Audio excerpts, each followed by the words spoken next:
నమస్కారం Whitefield news కి స్వాగతం. ముందుగా ముఖ్యాంశాలు. చంద్రగ్రహణం కారణంగా ఆదివారం మధ్యాహ్నం 3:30 తిరుమల శ్రీవారి ఆలయం మూసివేత.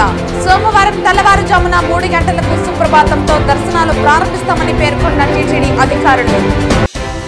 చంద్రగిరి ఎమ్మెల్యే పులివర్తి నాని ఆధ్వర్యంలో అంగరంగ వైభవంగా గురు పూజోత్సవం కార్యక్రమానికి విచ్చేసిన ఉపాధ్యాయులకు శాలువాతో సత్కరించి మెమెంటోలు అందజేసిన ఎమ్మెల్యే.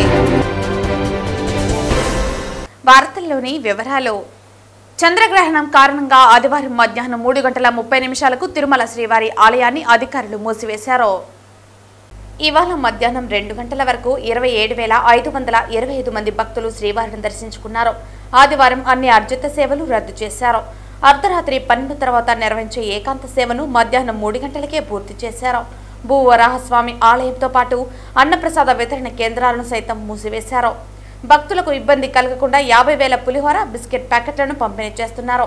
సోమవారం తెల్లవారుజామున ఆలయాన్ని తెరిచి శుద్ధి చేశాక 3 గంటలకు సుప్రభాతంతో దర్శనాలు ప్రారంభిస్తామని, అప్పటి నుంచే సర్వదర్శనం క్యూలైన్లోనికి భక్తులను అనుమతిస్తామని టీటీడీ అధికారులు తెలిపారు. ఈరోజు మీ అందరికీ తెలిసిందే, ఈ చంద్రగ్రహణం వల్ల మన శ్రీవారి ఆలయం మూసివేయబడింది.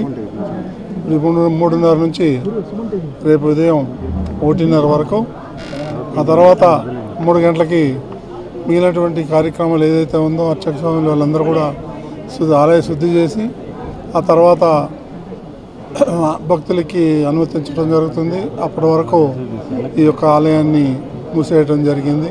ఈ ఆగమశాస్త్రం ప్రకారం పెద్దలు నిర్ణయించిన దాని ప్రకారం ఈరోజు ఈ నిర్ణయం తీసుకోవడం జరిగింది. ఓం నమో వెంకటేశాయ. ఓం నమో వెంకటేశాయ. మన చంద్రగ్రహణం సందర్భంగా ఆలయాన్ని శాస్త్రబద్ధంగా 3:30కి ఈరోజు మనం క్లోజ్ చేయొచ్చని మన షెడ్యూల్ ప్రకారం ఎగ్జాక్ట్గా సేమ్ టైంలో మన ఆలయాన్ని మూసివేయటం జరిగింది. ఇప్పటి నుంచి 12 గంటలు అంటే రేపు మార్నింగ్ 1:30 దాకా కూడా క్లోజ్ చేసే ఉంటారు.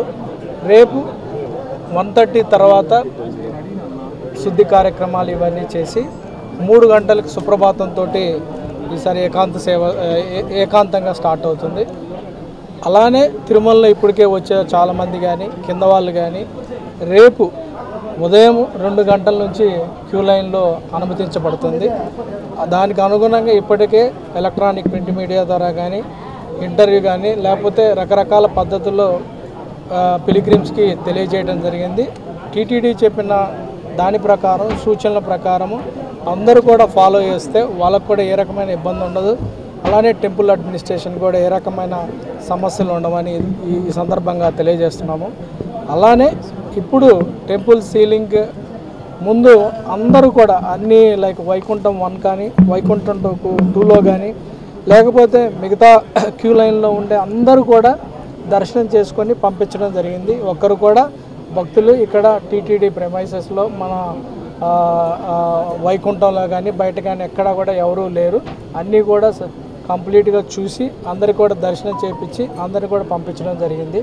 ఇప్పటి నుంచి మనం కొంతవరకు ఈ ఎక్లిప్స్ వలన అన్నదానం కూడా క్లోజ్ చేయడం జరుగుతుంది. అందువల్ల మనం ముందు జాగ్రత్త చర్యలో భాగంగా దాదాపు 50,000 పులిహోర పట్లాలు మన జిఎన్సీలో కానీ మిగతా 6 ప్రాంతాల్లో ఎక్కడైతే రద్దీ ఉంటుందో అక్కడ ఏర్పాటు చేయడం జరిగింది. భక్తులు కూడా ఈ సౌకర్యాన్ని ఉపయోగించుకోవచ్చని ఈ సందర్భంగా తెలియజేస్తున్నాను. సో ఇది శాస్త్రబద్ధంగా జరుగుతుంది కాబట్టి అన్నీ కూడా టైమింగ్ ఎట్లయితే మనం షెడ్యూల్ చేసుకున్నామో ప్లానింగ్ చేసామో ఆ ప్లానింగ్ ప్రకారమే అడ్మినిస్ట్రేషన్ మొత్తం కూడా గేరప్ అయిపోయి పగడ్బందీగా టైం ప్రకారము అన్నీ కూడా చేయటం జరిగిందని ఈ సందర్భంగా తెలియజేస్తున్నాను.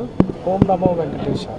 తిరుపతి రూరల్ మండలం తిరుచానూరు పంచాయతీ పరిధిలోని శిల్పారామంలో చంద్రగిరి నియోజకవర్గ స్థాయిలో ఉన్న ఉపాధ్యాయులకు గురు పూజోత్సవ కార్యక్రమం చంద్రగిరి ఎమ్మెల్యే పులివర్తి నాని ఆధ్వర్యంలో అంగరంగ వైభవంగా నిర్వహించారు. ఈ గురు పూజోత్సవ కార్యక్రమానికి ముఖ్య అతిథులుగా joint collector Shubham Bansal, municipal commissioner Maurya, Tirupati MLA Arani Srinivasulu, రాష్ట్ర beautiful and greenery chairman Sugunamma, రాష్ట్ర హస్తకళా చైర్మన్, రాష్ట్ర Yadava corporation chairman Narasimha Yadav, TTD board సభ్యులు Bhanuprakash Reddy, Tirupati municipal deputy mayor RC Munikrishna, జిల్లా విద్యాశాఖ అధికారి కేవీఎన్ కుమార్, తిరుపతి రూరల్ మండల పార్టీ అధ్యక్షులు ఈశ్వర్ రెడ్డి తదితరులు హాజరయ్యారు. గురు పూజోత్సవ కార్యక్రమానికి విచ్చేసిన ఉపాధ్యాయులకు శాలువాలతో సత్కరించి మెమెంటోను ఎమ్మెల్యే పులివర్తి నాని అందజేశారు. ఇదే విధంగా ఒకటి మనకుండే ఉపాధ్యాయులందరూ కూడా ఆలోచించుకోవాలి. మనమందరూ బాగున్నామంటే స్థానికంగా ఉన్నటువంటి గ్రామాల్లో ప్రజల వల్ల మనందరూ ఈరోజు ఉన్నాం.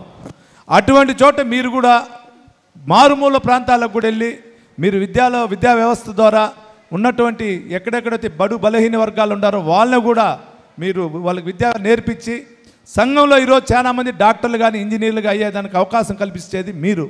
అటువంటి మిమ్మల్ని సన్మానించుకుంటాం నాకు మరొకసారి పూర్వజన సుకృతం కూడా తెలియజేసుకుంటున్నా. ఇదన్నిటికంటే ఇంకొకటి మన నారా లోకేష్ బాబు గారు విద్యాశాఖ మంత్రి అయిన వెంటనే గతంలో ఎక్కడైనా పేరెంట్స్కి స్థానికంగా ఉన్న టీచర్స్కి స్థానికంగా ఉన్న చోట గ్యాప్లు ఉంటే అది ఉండకూడదు అనేసి కూడా పేరెంట్ మీట్స్ పెట్టి పేరెంట్ మీటింగ్ ద్వారా మీకు విద్యార్థులు పేరెంట్స్తో కూడా అనుసంధానం చేసుకుంటూ మీ ద్వారా స్థానికంగా ఉన్నటువంటి స్కూళ్ళల్లో ఎక్కడైతే విద్యార్థుల్లో చిన్న చిన్న లోపాలు ఉంటే మీ ద్వారా పేరెంట్స్కి చెప్పి విద్యార్థులను కూడా సక్రమ మార్గంలో మీ ద్వారా ఏ విధంగా పెట్టేది కూడా చేర్పించినటువంటి వ్యవస్థ ఈరోజు ఈ ప్రభుత్వం దాన్ని సహకరిస్తున్న మీ అందరికీ కూడా మరొకసారి ధన్యవాదాలు తెలియజేసుకుంటున్నా.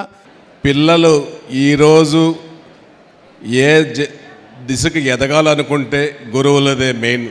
తల్లి తండ్రి తర్వాత గురువులు. తెల్లవారి స్కూల్కి వస్తే సాయంకాలం పోయేంత వరకు పిల్లలు మీ దగ్గరే ఉంటారు. తీర్చిదిద్దగలిగే శక్తి భగవంతుడు మీకు గురువులకు ఇచ్చారు. అందుకే తల్లి తండ్రి గురువు దైవంతో సమానం అనేసి కూడా గురువుల్ని పూజిస్తారు. గురువుల్ని ఎప్పటికి కూడా వాళ్ళ దగ్గర చదువుకున్న పిల్లలు ఎప్పటికి కూడా మర్చిపోలేని విధంగా గురువుల్ని గుర్తుపెట్టుకునే అవకాశాలు కూడా ఎక్కువ ఉంటుంది. మీరు నేర్పిన విద్య వారి భవిష్యత్తుకు బంగారు బాట వేస్తుంది. అది మీలోనే అవుతుంది. ఈరోజు కలెక్టర్లు అవుతున్నారు, ఐపీఎస్లు అవుతున్నారు, ఎస్పీలు అవుతున్నారు, ఉద్యోగాలు అవుతున్నారు, వ్యాపారాలు చేసుకుంటున్నారు. ఇవన్నీ చేసుకుంటున్నారంటే మీరు చేసిన కృషే, ఉద్యోగులు చేసిన కృషే ఈ యొక్క ఫలితం అనేసి కూడా తెలియజేస్తున్నా. మీకు తెలుసు ఈ స్కూల్లో ఎవరెవరు ఎంతమంది చదువుతున్నారు, ఎవరెవరు బాగా చదువుకుంటున్నారు, ఎవరెవరు ఏ దిశకు ఎదుగుతారు అనేసి కూడా చదువుకునేటప్పుడే గుర్తుపెట్టగలిగే శక్తి గురువులకే ఉంది. ఈ యొక్క గురు పూజ దినోత్సవం చాలా మంచి కార్యక్రమం. ఇది గురువుల్ని సన్మానించుకోవడం కూడా చాలా మంచి కార్యక్రమం.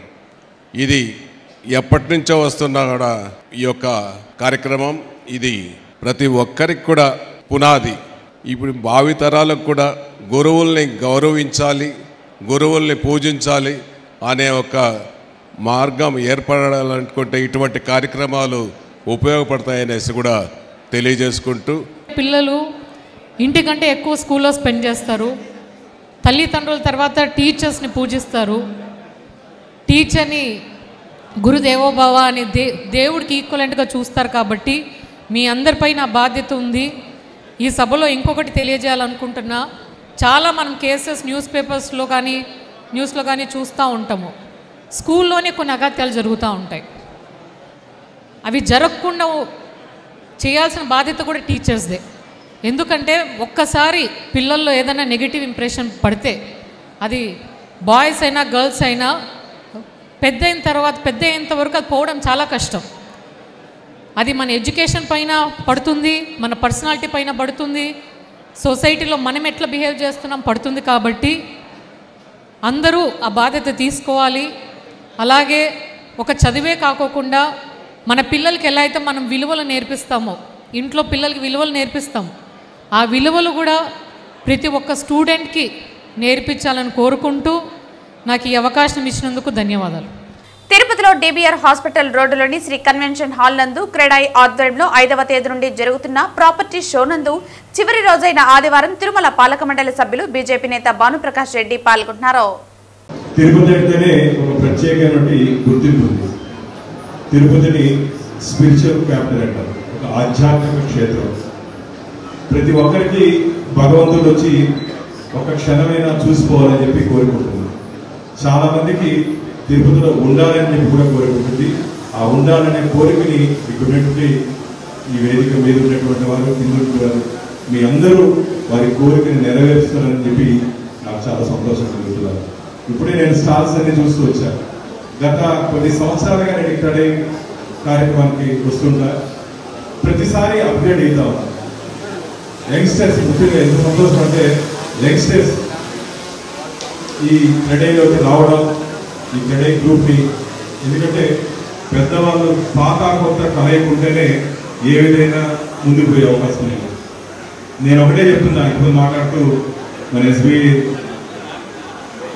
ఆర్ఎం గారితో కూడా మాట్లాడుతూ, మన క్రెడే పెద్దలతో కూడా మాట్లాడుతూ, తిరుపతిలో ఉండాలంటే ఆ ఉండేదానికి మనకు అవకాశాలు కూడా పెంచాల్సిన బాధ్యత మనకి లేదు. నేను కూడా, నా బాబు కూడా మీ ఫ్యామిలీ మెంబరే, వంశీరామ్ బిల్డర్స్ అని దూరంలో ప్రాజెక్ట్ చేస్తున్నాడు. కాబట్టి ఈ మధ్య మాట్లాడితే తిరుపతి మార్కెట్ కొద్దిగా ఇబ్బందికర పరిస్థితి ఉంది. కానీ నా దృష్టిలో అది డౌన్ అయ్యేది కాదు, స్టేబుల్ ఉంది. ఖచ్చితంగా మీ గ్రాఫ్ పైకి పోతుంది తప్ప కిందకి వచ్చే అవకాశమే లేకుండా ఉంటుందని చెప్పి నాకు గట్టి నమ్మకం విశ్వాసం. దాని తరఫున మేమేమైనా చేయాలా అంటే తిరుపతిని ఒక ఇండస్ట్రియల్ హబ్గా చేయాల్సిన అవసరం ఉంది. ఒక డేటా సెంటర్ కూడా నేను ఈ మధ్య మాట్లాడడం జరిగింది. ఇప్పుడే నేను మా మిత్రుడు హరితో కూడా మాట్లాడాను. ఈ పార్లమెంట్ సెషన్స్ జరిగేటప్పుడు ఢిల్లీకి వెళ్ళి నాకు రీజనల్ పిచ్ ఎక్కువ, రాయలసీమ బాగా వెనకబడి ఉంటే ప్రాంతం, ఈ ప్రాంతంలో ఏదైనా డెవలప్మెంట్ చేయాలని చెప్పి నాకు వచ్చినట్టు ప్రతి మంత్రితో నేను అదే అడుగుతుంటాను. కాబట్టి అడిగేది కాదు, ఆచరణలో పెట్టే విధంగా ఇప్పుడు ఖచ్చితంగా సమయం ఆసన్నమైంది. కాబట్టి రాబో రోజుల్లో తిరుపతిని చుట్టుపక్కల ప్రాంతాల్లో ఒక ఇండస్ట్రియల్ కారిడార్గా డెవలప్ చేసే దానికి ఖచ్చితంగా నా వంతు నేను కృషి చేస్తాను. ఎందుకంటే అది వచ్చిందంటే ఖచ్చితంగా వారు ఉండేదానికి ఇల్లు కావాలి. వచ్చిన వాళ్ళు ఒకవేళ ఇల్లు కొనలేకపోతే రెంట్గానే తీసుకునే అవకాశం ఉంటుంది. కాబట్టి వితిన్ 1 ఇయర్ ఏదైనా చెప్తే దాన్ని టైం బోర్డు పెట్టుకోవాలి. ఈ క్రెడే మీటింగ్లో చెప్పి నెక్స్ట్ క్రెడే మీటింగ్లో ఇదే ఉంటే మాకు ఉపయోగం ఉండదు. కాబట్టి నెక్స్ట్ క్రెడే మీటింగ్ డేట్కి, నెక్స్ట్ యాన్యువల్ ఇయర్కి నా తరఫున ఖచ్చితంగా తిరుపతిలో ఏదో ఒక ఇండస్ట్రియల్ హబ్ గురించి, ఒక పెద్ద ఇండస్ట్రీ వచ్చే ప్రయత్నం చేస్తానని చెప్పి ఈ సందర్భంగా మీ అందరికీ మాటిస్తున్నా. ఎందుకంటే నాతో పాటు ఉన్నటువంటి మిత్రులు ఈరోజు కేంద్రంలో ఉన్నత స్థాయిలో ఉన్నారు, కేంద్ర మంత్రులు ఉన్నారు, చాలా రాష్ట్రాల్లో నాతో పాటు యువమోర్చగా పనిచేసినటువంటి నా మిత్రులు ముఖ్యమంత్రులు కూడా ఉన్నారు. కాబట్టి ఈ పరిచయాలతో తిరుపతి పరపతి పెరిగే విధంగా నా ప్రయత్నం నేను చేస్తానని చెప్పి చాలా సంతోషం. నేను మొదటి రోజే రావాల్సింది అన్న చెప్పారు, కానీ సబర్వాడకి వెళ్ళాను. ఈరోజు ఉదయం రావడం జరిగింది. సబర్వాడికి వచ్చిన తర్వాత విపరీతమైన కాలు నొప్పులు, ఆ గుట్ట నడిచి ఎక్కి దిగితే, కానీ నా కుటుంబ కార్యక్రమం ఎన్ని ఉన్నప్పుడు అసలు ఖచ్చితంగా నీకు రావాలని చెప్పి ఇప్పుడే లోపల ఫోన్ చేసి టైం కనుక్కొని రావడం జరిగింది. చాలా సంతోషం మిమ్మల్ని అందరినీ చూస్తుంటే. ఖచ్చితంగా కలియుగ వెంకటేశ్వర స్వామి మీకు అండగా, నీడగా, తోడుగా ఉంటాడని చెప్పి ఆశాభావం వ్యక్తం చేస్తూ మరోసారి మీ అందరికీ శుభాకాంక్షలు తెలియజేసుకుంటున్నాను. తిరుచనూరు శ్రీ పద్మావతి అమ్మవారి ఆలయంలో 3 రోజుల పాటు జరిగిన పవిత్రోత్సవాలు ఆదివారం మహాపూర్ణాహుతితో ముగిశాయి. ఉత్సవాల్లో భాగంగా చివరి రోజు ఆలయంలో విశేష పూజా కార్యక్రమాలు నిర్వహించారు. మధ్యాహ్నం శాస్త్రోక్తంగా మహాపూర్ణాహుతి, శాంతిహోమం, కుంభప్రోక్షణ నివేదన చేపట్టారు. ఉదయం 10 నుండి 11:30 గంటల వరకు శ్రీకృష్ణ స్వామి ముఖమండపంలో అమ్మవారితో పాటు శ్రీ సుదర్శన చక్ర తాల్వార్కు శాస్త్రోక్తంగా స్నపన తిరుమంజనం నిర్వహించారు. ఆ తర్వాత చక్ర తాల్వార్ను పల్లకిపై ఊరేగింపుగా పద్మ పుష్కరిణి వద్దకు తీసుకువెళ్లి శాస్త్రోక్తంగా చక్ర స్నానం నిర్వహించారు. చంద్రగ్రహణం సందర్భంగా మధ్యాహ్నం 2:15 ఆలయ తలుపులు మూసివేశారు. ఈ కార్యక్రమంలో ఆలయ deputy EO Harindranath, AEO Devarajulu, ఆలయ అర్చకులు బాబుస్వామి, సూపరింటెండెంట్లు రమేష్, శ్రీవాణి, టెంపుల్ ఇన్స్పెక్టర్లు చలపతి, సుభాష్, భక్తులు పాల్గొన్నారు. నిండ్రా మండలం దళితవాడలో నూతనంగా నిర్మించిన శ్రీ మేల్ మరవత్తూర్ ఆదిపరాశక్తి అమ్మవారి ఆలయం మహాకుంభాభిషేక మహోత్సవంలో ఆదివారం మాజీ మంత్రి ఆర్కే రోజా పాల్గొన్నారు. ఆలయ పూజారులు విశేష పూజలు నిర్వహించి వేద మంత్రాల మధ్య ప్రత్యేక ఆశీర్వాదాలు అందజేసి తీర్థ ప్రసాదాలు అందజేశారు. మహాకుంభాభిషేక మహోత్సవం అశేష సంఖ్యలో హాజరైన భక్తుల సమక్షంలో భక్తి శ్రద్ధలతో ఈ పూజా కార్యక్రమం జరిగింది.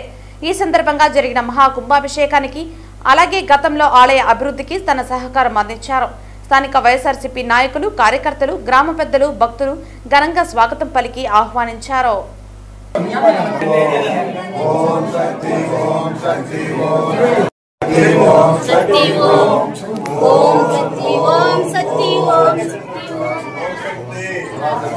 వార్తలు ముగించే ముందు ముఖ్యాంశాలు మరోసారి. చంద్రగ్రహణం కారణంగా ఆదివారం మధ్యాహ్నం 3:30 తిరుమల శ్రీవారి ఆలయం మూసివేత. సోమవారం తెల్లవారుజామున 3 గంటలకు సుప్రభాతంతో దర్శనాలు ప్రారంభిస్తామని పేర్కొన్న టీటీడీ అధికారులు. చంద్రగిరి ఎమ్మెల్యే పులివర్తి నాని ఆధ్వర్యంలో అంగరంగ వైభవంగా గురు పూజోత్సవం కార్యక్రమానికి విచ్చేసిన ఉపాధ్యాయులకు శాలువాతో సత్కరించి మెమెంటోలు అందజేసిన ఎమ్మెల్యే. ఈ వార్తలు ఇంతటితో సమాప్తం. తిరిగి వార్తల్లో మళ్ళీ కలుద్దాం. అంతవరకు సెలవు. నమస్కారం.